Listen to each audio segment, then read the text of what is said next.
No feeling quite like that in golf. That's what I play for. I hope that's probably what you play for, smashing a ball over 300 yards down the middle of the fairway. But for many of you, that's just a pipe dream. You're never going to hit the ball that far with that little effort, ever. Why? It's not because you lack the talent or you lack the muscular strength or you're not flexible enough. All that stuff is BS. The reality is you're being taught the wrong garbage.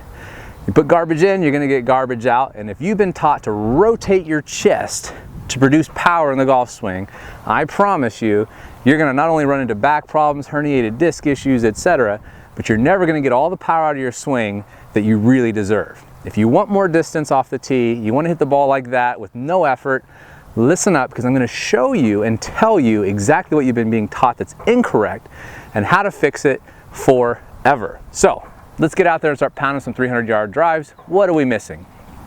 If you've been taught that this is the way to release the club, turning your chest through, I want you to think about this for a second. Forget golf, forget everything that you've heard. Take an open mind for a second and just think logically, outside the box. How fast can that club move when you've got your arms glued to your chest? So if my arms are stuck here and you've been taught not to rotate them over, how fast can I move the club? Well, not going to take a rocket surgeon to figure out. I can only move the club as fast as I can rotate my chest. Okay, think about that. How fast can you rotate your chest? Not very fast. How fast can you let your forearms turn over? Pretty stinking fast. How much effort is it to allow this to happen in the swing versus taking every internal organ in your body, all these huge bone structures, and moving them as quick as you can? Not only that, as you get older, what do you think happens to your rotational speed? Shocker, it goes down. You're not going to be able to do that over and over again. Not only will you lose the muscular strength to be able to rotate and rip your chest through the ball like so many golfers are being taught, but also you're going to put tons and tons of stress on your spine. Now, if you go to RotarySwing.com, you're going to see we have a whole panel of neurosurgeons on our medical board that has looked at the swing to help us understand where golfers get injured all the time, and this is one of the #1 ways that they get injured.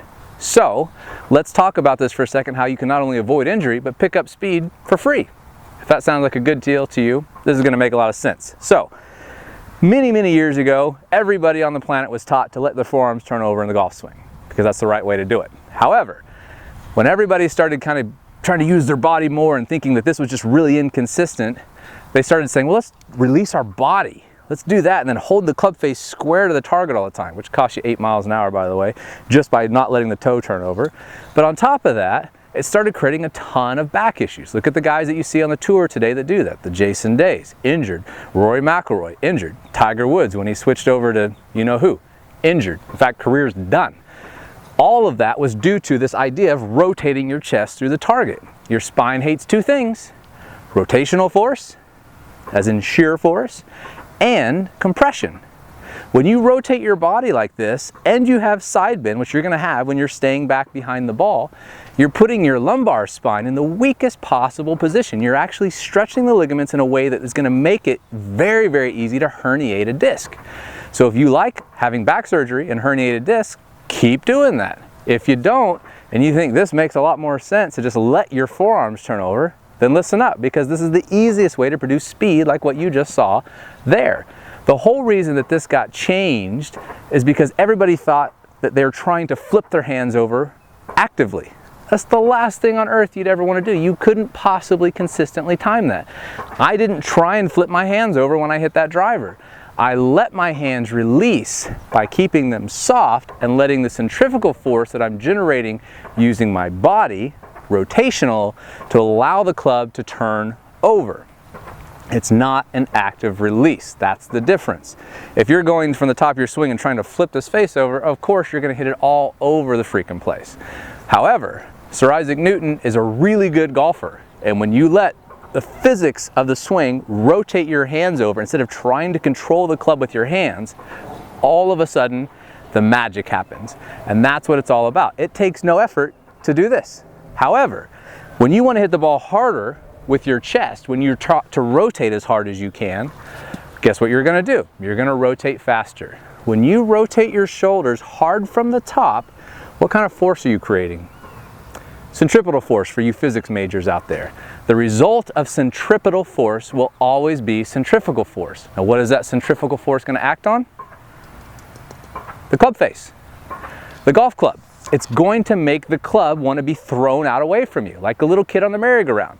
The kid on the center of the merry-go-round, how fast is he going? He's not going very fast. This is pretty boring, right?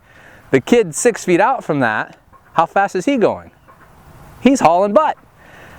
He's moving at a constant rate to the kid in the center. They can keep their eyes locked on each other and move together, but this kid is going to the ER if he lets go, and this kid isn't going anywhere. That is the power of centripetal and centrifugal force and understanding the radius that you're trying to create in the swing.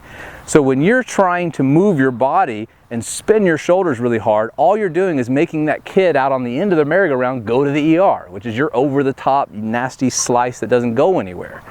Stop trying to rotate hard from the top. Use your legs to produce power. Maintain lag. That's the whole RST principle. Create, maintain, and then release lag. I release it with my legs, not with my arms.